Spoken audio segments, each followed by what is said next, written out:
Sometimes life just hands you a front row seat to chaos disguised as a simple neighborhood feud. And this one? Man, it's a wild ride. It all started with a broken fence, a fancy new stone path, and one arrogant woman who thought she could bulldoze her way through my family's legacy.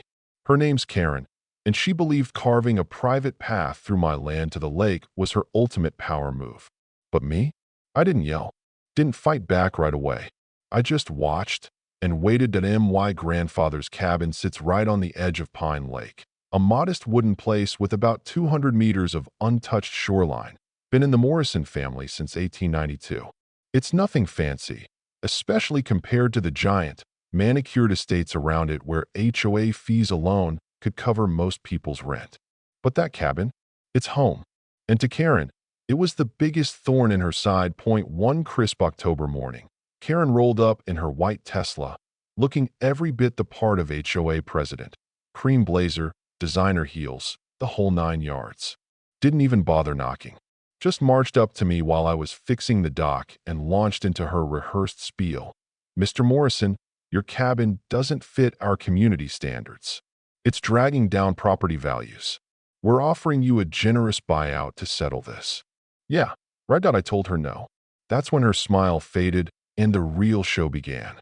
Turns out, this wasn't about curb appeal. Karen was pushing a community easement, a legal backdoor to claim part of my land for public lake access. Said it was for the greater good of 200 families. But standing there on my porch, hearing her talk about equal access, I knew something was off. That night, I heard saws buzzing. By morning, part of my back fence was gone, neatly cut out, like a slice of my property handed over on a silver platter. Most folks would have called the cops, but I waited. Installed motion sensor cameras, set up a watch. Karen came back the next day with a surveyor, strolling around like they owned the place.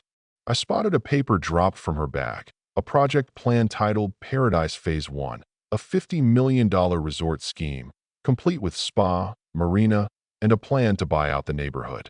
That path, it wasn't about the community. It was the opening move in her commercial land grab.so. Instead of stopping them, I sat on my porch with coffee, watching as they built what I later called the most expensive pathway in Lakeshore Estates history. Stone pavers, brass hardware gates, landscape lighting, the works. Karen checked the progress twice a day, soaking in her success, unaware that I was digging into the history buried beneath all this. Turns out, my grandfather wasn't just some quiet man with a cabin. Thanks to an old neighbor, Eleanor Hayes, who'd worked as a court clerk for decades, I uncovered decades-old property deeds proving that Pine Lake wasn't public. It belonged to the Morrison family. My cabin was on the original homestead, controlling water rights for the entire lake. The whole Lakeshore Estates? Built on a lie? Karen had no clue. Or maybe she did. Her son's tragic death back in 2008 had been the community's drowning accident story, but Eleanor revealed the dark truth. Karen was drunk, crashed her car into the lake, killed her son, then spun a web of lies to cover it up. My grandfather had the proof, but was threatened into silence. Karen's obsession with controlling lake access? It wasn't about property values or community good. It was about hiding the scene of her crime, keeping everyone from digging too deep. The more I uncovered, the deeper the rabbit hole went. Forged police reports, falsified insurance claims, and a court ruling that said any construction on my land without permission automatically became my property.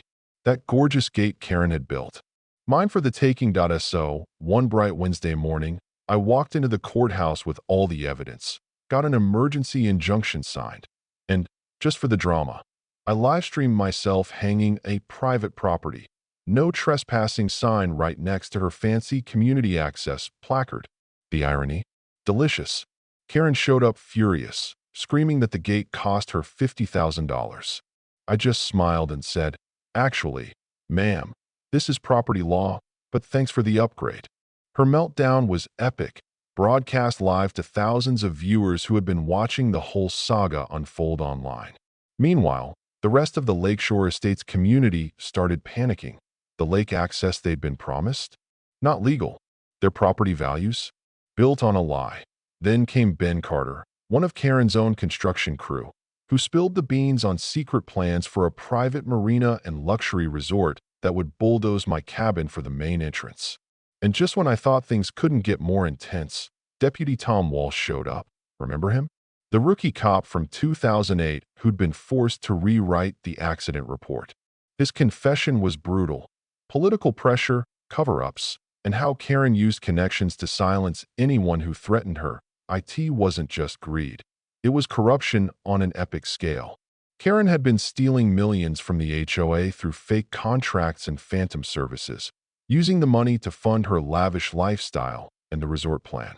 I found recorded phone calls of her laughing about how easy it was to fool the residents, calling them sheep. With every new piece of evidence, I felt my grandfather's spirit guiding me. In the basement of that cabin, hidden behind a false wall, were waterproof boxes with everything: dashcam footage, financial records, secret recordings, even a letter from my grandfather urging me to finish what he started. The big day came. The 4th of July barbecue turned Pine Lake into the stage for the most explosive HOA meeting ever. Nearly 200 neighbors showed up, expecting a quiet holiday. Instead, I projected every damning detail: embezzlement, fraud, and the horrifying truth about Karen's son's death. Tears, shock, anger filled the crowd. Karen tried to deny it all, screaming she was the victim, but the live stream audience had already exploded to over 150,000. The final blow was the recording of her mocking the very people she'd betrayed. The community erupted. An 82-year-old widow shouted how Karen stole money meant for repairs.